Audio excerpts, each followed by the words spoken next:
Yo, so Splitsville. Yes, this is, people, the brand new film from Michael Angelo Covino, who co-wrote it with his buddy Kyle Marvin. It is produced by Michael Angelo Covino, along with Jeff Deutschman, Ro Donnelly, Ryan Heller, Dakota Johnson, Emily Courtaweg, Kyle Marvin, Samantha Rassanelli.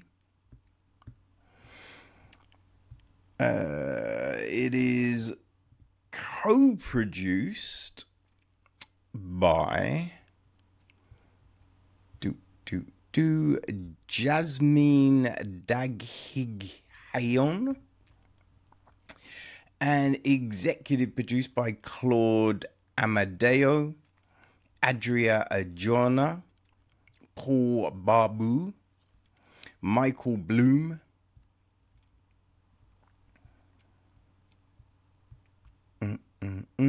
Ken Cowell, Adam Paulson, Tom Quinn, Josh Rosenbaum, Randall Sandler, Ian Stratford, Avery Isabel Sweeney, Emily Thomas, and Jennifer Westin.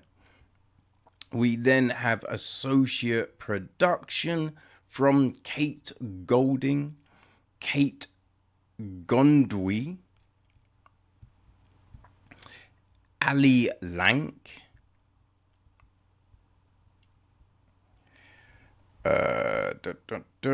Jason Wald, Hyunji Ward. Yeah. The score was handled by David Wingo and Dabney Morris. Adam Newport-Barra took care of cinematography. We have Sarah Shaw editing the piece. Jessica Kelly was down with the casting. Stephen Phelps is production design. Art direction, Ryan Scott Fitzgerald. Costumes, wardrobe, we have Callan Stokes. Hair and makeup is Nina Anton, Norma Eva Ramirez Anton, Caroline Bezu, Genevieve Bonu, Alexa Clement, Vincent Dufault, Andre Duval, Nancy Ferlight, Joshua First, Rejean Forget, Julie Mongnot, Joan Patricia Paris, Emma Strackman, and Tracy Van Cool. So, Michael Angelo Covino and Kyle Marvin, they actually did their own stunts for their fight scenes. So, yes. Now, the cast. All right, so we've got Michael Angelo Covino. He plays Paul. He is married to Julie, who is played by Dakota Johnson. Then there is Kyle Marvin, who plays Carey, who is married to Ashley, played by Adria Arjona. Okay. Paul and Julie have a son, Russ, who is played by Simon Webster. We have got Matt, played by Nicholas Brune. Fedi, played by David Castaneda. There's Brent, played by O.T. Fajbanel. Yeah, I think that's how you say it, right? There is also Jackson, played by Charlie Gillespie. Right. I mistook Charlie. Like, there's bits in it where he kind of resembles Dave Franco. I was like, is that? I'm not quite sure. No, it's fucking Charlie Gillespie, who I have seen in other things. Antonetta, right, played by Nahima Ritchie. There's Dr. Oot, played by Tyrone Benskin, right? Not really a doctor. You know, he's one of them dudes, you know what I mean? He's the principal at Russ's school. We got Officer Lank, played by Lietta Brooks. Carey, played by Jessica Mafarin. Sutton, played by Stephen Adeyekalu. Right? So the gist of the story, when Ashley asks for a divorce, the good-natured Carey runs to his friends, literally runs, Julie and Paul, for support. Their secret to happiness is an open marriage. That is, until Carey crosses the line and throws all their relationships into chaos. Oh my days. This is such a weird film and a weird situation, because I saw nothing about this film.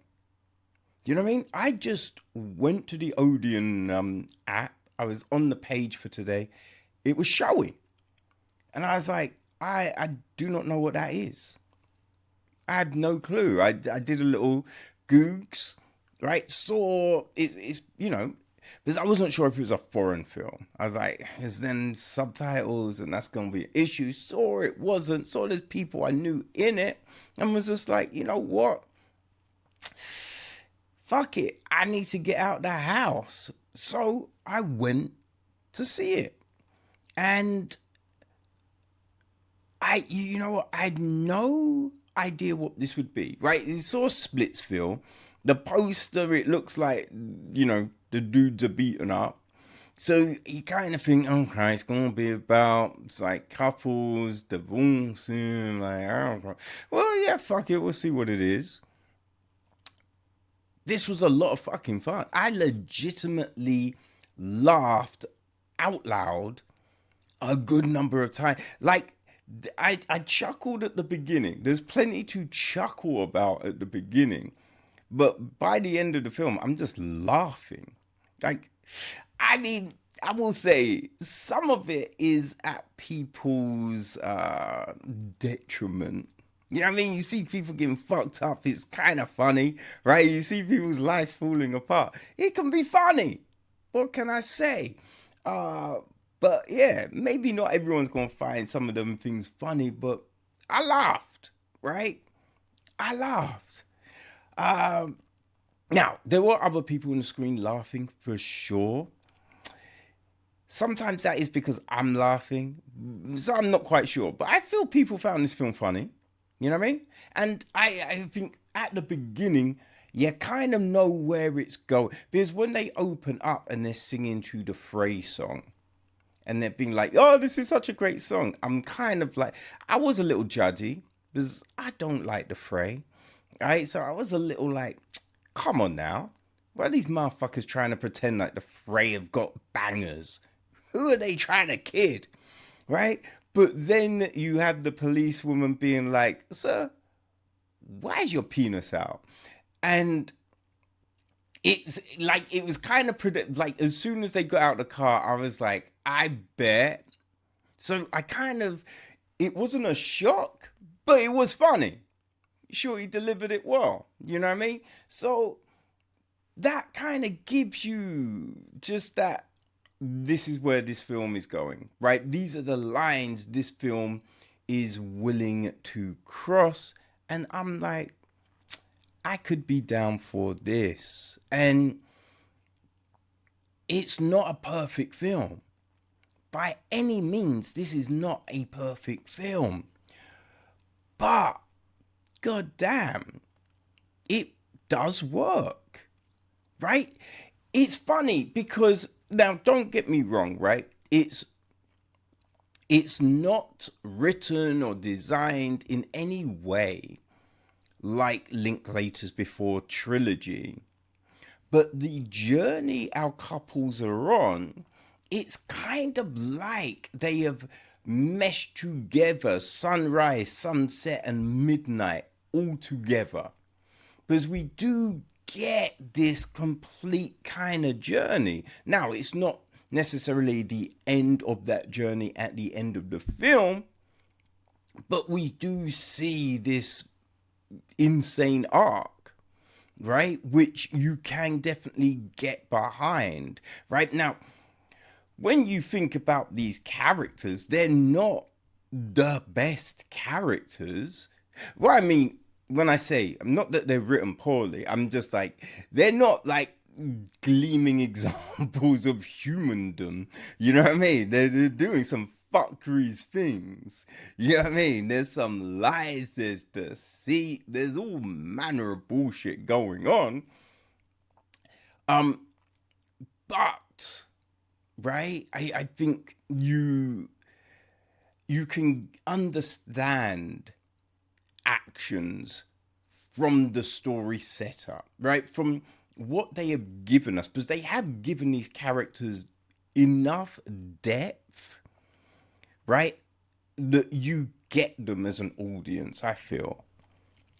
So with them doing certain things, you definitely get, because like Carey, he desperately wants to be a dad. So you can see a lot of the things he's doing, it is driven by that, right? I think Ashley is kind of a little bit afraid of the commitment and what comes with that. And I think also the fact that Carey is just willing to just do whatever. You know what I mean? If she's like, yeah, let's do that, he'll be like, okay, let's do that. Right? He's just willing to go along. And I think she's just a bit like, I'm scared, right? I feel anxiety. This dude is just willing to do whatever. I'm not sure. I think I'm going to fuck him up. I need to jettison. So, you know, you get those characters. And it's similar with Paul and Julie. So the characters work, right? Like, they age the guys. The girls, like, they may have aged them slightly. It's hard, like, it was harder for me to tell, right? Subtle shit, I can't, it's difficult to pick on, right? But with the guys, they clearly did age them. And because it's over a course of, I respect the fuck out of that. Because there's some big budget features that do nothing about aging their characters, you know? So when a little indie is actually doing the shit, you're like, okay, right? I'm like, yes, they did it. Nice. So, yeah, I was like, boom. And they use these story devices. That's it. I was talking to my friend, man. Like, every time I see a good, like, every time I see films, like, I'll call her up and I'll tell her about the film. Have good, fun conversations about film. Of late, I've just been like, I saw another bad film. I've seen another bad film, kid. Right? So I was happy I saw a good one. So I was there, but I couldn't think of the word. And yeah, story device, right? Now, they use these devices. A lot of it is around music, right? And there's this scene where they put on some music, and we see a character, right? She's getting ready to go out with one guy. And as the song is playing, we see a kind of, the camera's moving around with the character. And as we're shifting with them, the lighting changes. Still the same song, but the lighting changes. Like because we're in the house, right? Some of the background changes, right? We're in the same room, but now we're with a different date. And then there's another date, but then the old dates are still there because they've been invited to stay in a fucking house by someone. And so it's this crazy, chaotic situation, but it works really well of going, okay, we're going to show that this person is going on multiple dates, right? Is really exploring things. And it's over this period of time. You know what I mean? And so I thought, that's really, I like that. And they do that a few times with different things, you know what I mean? And it works, right? And this kind of sweeping camera movement technique too, like we utilize in other scenes, like at Russ's birthday and, you know, some other bits. So it's like, it's very, I mean, the fight scene, Jesus Christ, it is, it's so fucking funny, right? And it's kind of, it is like what it would be, like what you would imagine would happen. Because here's the thing, people, like open relationships, kind of a misnomer. Right? You get a load of people being like, it's great. Oh, we're having the best time. Blah, blah, blah, blah, blah. You never really see a lot of old, like open relationships with people in their 70s, 80s. You know what I mean? Like, what I mean is that the couple that started doing the open thing in their 20s, 30s, are still doing it and having fun. You never really see that. And I've had to watch a number of documentaries on this shit. And it never seems to end well. Right? Never seems to end well. Right? One person is always into it more than the other. You know? Like one person will catch feelings. You've got these throuple situations, and it's just like, there's an odd number of days in the week. So one person is getting the other person more than the next, right? And even if then the following week you get the more days, it's still leaving someone but her, right? So when you see this fight, it's just kind of like, yeah, I imagine that fight has happened so many times when news like this has been broken. And especially it's just like, you know what, I've had enough, and then boom, you throw another punch, right? You do another thing, right? It's just that kind of thing. But then in the midst of that, we have the fish situation, right? Which again, bonkers, right? But then when they're trying to save the fish and you just get not that one. That one stung me.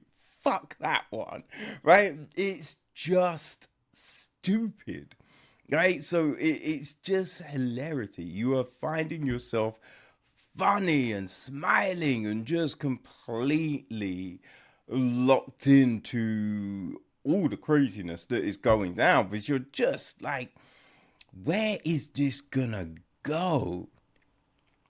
You know what I mean? Like, how is this gonna end? Right? Like, how do you conclude this kind of story? And I wasn't mad at how they did it. Right? I think everything is always gonna be messy in these situations, but I wasn't mad at how this all came together. As I said, it's no means, or by no means, right, a perfect film. It is a little chaotic, it is a little messy. There are some time jumps that do jar a little bit, right? There are certain things where you're just like, stop moving just for a second. Let me just work out what's happening here, right? There's some of that, but for the most part, right? For the most part, hats off to these motherfuckers, right? Because you have created a film You know what I mean? Like Angelo Convino and Marvin have created this film that you find yourself drawn to, even though these are really imperfect characters, right? They're not the best people. They're not shining examples, right? There's nothing to look up to. But because there's times when you have films with these kind of characters and you're like, what am I doing? But this, nah, you're down for it. You know what I mean? I feel you're down for it. And especially with some of the there is mad heart in this as well, which does catch you, right? Because because it's funny, it's stupid, it's crazy. And then certain things are dropped and you're like, oh man, that's some real shit right there. Right? Paul has this whole conversation, right? And you're just like, yo, that is, and it kind of explains a lot, right? It explains a lot, right? So you are just, and then when you see the length certain peoples are willing to go for a thing, you know what I mean? It's just like, you go, I get that, right? I get that because I think we've all experienced what we thought maybe was love, right? We've all felt for someone at a point where you just think, man, I would fuck someone up for that person, right? I would do crazy things for that person. You know what I mean? So I think, yeah, you might go, I am nothing like these people. But you kind of get it. You know what I mean? And there's something to that, right? There is something to that. They have been able to put together something that messy, chaotic, crazy, but still real, kind of honest, right? And it makes you laugh and smile. So for an indie film, because I do think this is an indie, right? For an indie film to be able to do that when you have these big films that do not, right? Like, because I do think it was Dakota Johnson in Mentalist, right? The lady from Past Lives, her second film. I do think Dakota Johnson was in that with Pascal and fuck, Omi,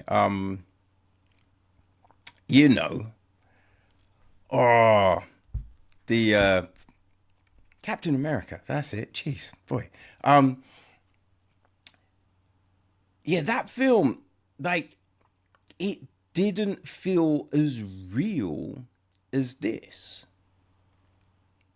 You know what I mean? And I like the fact that that film had this honest look at transactional relationships. But other than that, there's a lot of things that just did not feel real or honest. But this one, right, it's bonkers, it's crazy. But there is this reality to it, which is, man, I think it's the thing, right? It's the thing that gives it that beating heart, that gives it that sense of, attachment, where you are drawn in for the whole run. You know what I mean? You're not like distracted. You're not bored. You are locked in from beginning to end. So yeah, people, if you want a film, because as I said, it just doesn't. I've not seen anything promoting this film. Now, granted, I do avoid trailers, but yeah, I ain't seen shit. So, people, I for sure would check out Splitsville. If you like something, and this film's from a minute ago, right? But I give it a year, which was a lot of fun. That's a lot of fun, right? Steve Merchant film. If you enjoyed that, right? I definitely think you will enjoy Splitsville. Right? Now, again, it's different, right? It's not the same, but Sacramento, that was good. You know something? Tonally, right? Scrambled, right? That film, which was so good, so good. Yeah, people, definitely go check out Splitfield. I think it will surprise the fuck out of you in a good way, right? In a good way. So yeah. Oh, it's already dropped in the States. It dropped at the end of last year, so it will be out on digital. Apple, blah blah blah. I think it might be on HBO. So yeah, you can watch it that way. UK wise, I think it's just straight cinema. You know, but as I said, Odeon only one screening, so it might not be everywhere, right? It might be just late, but it's worth seeing. So yes, people, Splitsville.